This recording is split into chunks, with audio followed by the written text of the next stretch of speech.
$234 billion পাচার করে নিয়ে গেছে, বিশাল ঋণের বোঝা রেখে গেছে। এইসব আমাদের জানা কথা।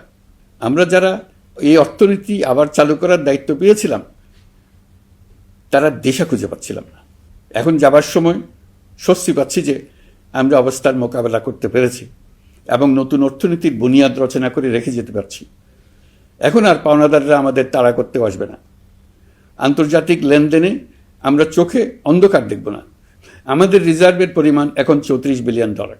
আমাদের দেশপ্রেমিক প্রবাসী ভাই বোনদের রেমিটেন্সের টাকায় এই রিজার্ভ ক্রমেই বাড়ছে। নিত্য প্রয়োজনীয় পণ্যের দাম নিয়ন্ত্রণে সরবরাহ বৃদ্ধি করা হয়েছে। টিসিবির কার্যক্রম সম্প্রসারিত হয়েছে। বাজার তদারকি ও মজুতদারির বিরুদ্ধে কঠোর ব্যবস্থা নেওয়া হয়েছে। এর ফলে খাদ্য মূল্যস্ফীতি উল্লেখযোগ্যভাবে কমেছে। শ্রমিক অধিকারকে মানবাধিকারের অংশ হিসেবে বিবেচনা করে আন্তর্জাতিক শ্রম সংস্থার গুরুত্বপূর্ণ কনভেনশনসমূহ অনুসমর্থন করা হয়েছে, যা কর্মক্ষেত্রে শ্রমিকের নিরাপত্তা ও মর্যাদা নিশ্চিত করবে। যুগান্তকারী নতুন শ্রম আইন প্রণয়ন করা হয়েছে। প্রবাসীরা আমাদের অর্থনীতির প্রাণশক্তি। তাদের সুরক্ষা ও কল্যাণে আইন সংশোধন, বিদেশে আইনি সহায়তা, নতুন শ্রমচুক্তি এবং দক্ষতা উন্নয়ন প্রকল্প গ্রহণ করা হয়েছে। বন্দর ব্যবস্থাপনা ও বিনিয়োগ কাঠামোতে আমূল সংস্কারের মাধ্যমে ইউরোপীয় সর্ববৃহৎ বিনিয়োগ সহ একাধিক কৌশলগত প্রকল্প এগিয়েছে।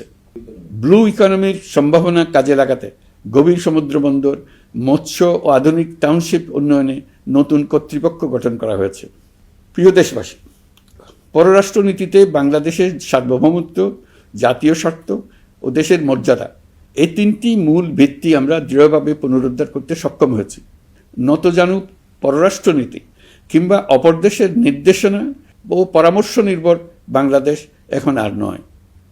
আজকের বাংলাদেশ নিজের স্বাধীন স্বার্থ রক্ষায় আত্মবিশ্বাসী, সক্রিয় ও দায়িত্বশীল।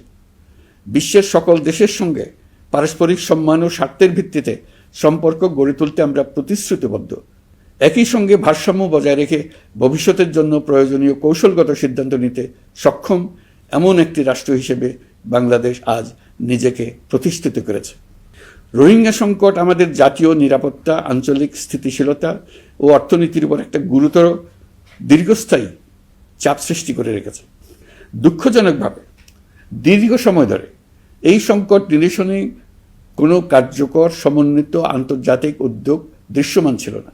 দায়িত্ব গ্রহণের পর আমরা আন্তর্জাতিক অঙ্গনে মৃতপ্রায় এই ইস্যুটিকে পুনরায় বিশ্ব মনোযোগের কেন্দ্রে নিয়ে আসতে সক্ষম হয়েছে। এই সংকটের গুরুত্ব অনুধাবন করে জাতিসংঘ আমাদের পাশে দাঁড়িয়েছে। জাতিসংঘের মহাসচিব নিজে বাংলাদেশ সফর করেছেন এবং সমস্যার টেকসই সমাধানের সহায়তার অঙ্গীকার ব্যক্ত করেছেন। আমার অনুরোধে জাতিসংঘে রোহিঙ্গা বিষয়ে বিশেষ সভা অনুষ্ঠিত হয়েছে। প্রিয় দেশবাসী, দীর্ঘ ফেসিবাদী শাসনামলে বাংলাদেশের সশস্ত্র বাহিনীর সক্ষমতা ও আধুনিকীকরণের বিষয়টি পরিকল্পিতভাবে উপেক্ষিত ছিল। আমরা অল্প সময়ের মধ্যেই সেই অবস্থার মৌলিক পরিবর্তনের সূচনা করতে পেরেছি।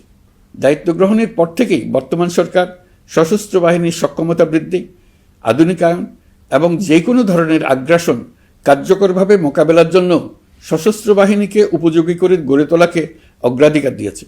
সশস্ত্র বাহিনীর প্রতিরক্ষা সক্ষমতা বৃদ্ধি একটি ব্যয়বহুল প্রক্রিয়া হলেও বর্তমান বৈশ্বিক বাস্তবতায় বহির্বিশ্বের সম্ভাব্য হুমকি ও আগ্রাসন মোকাবেলার জন্য এর কোনো বিকল্প নেই। এই বাস্তবতা বিবেচনায় নিয়ে অন্তর্বর্তী সরকার তার সীমিত মেয়াদের মধ্যে সেনাবাহিনী, বিমান বাহিনী ও নৌবাহিনীর সক্ষমতা বৃদ্ধিতে যুগান্তকারী পদক্ষেপ গ্রহণ করেছে।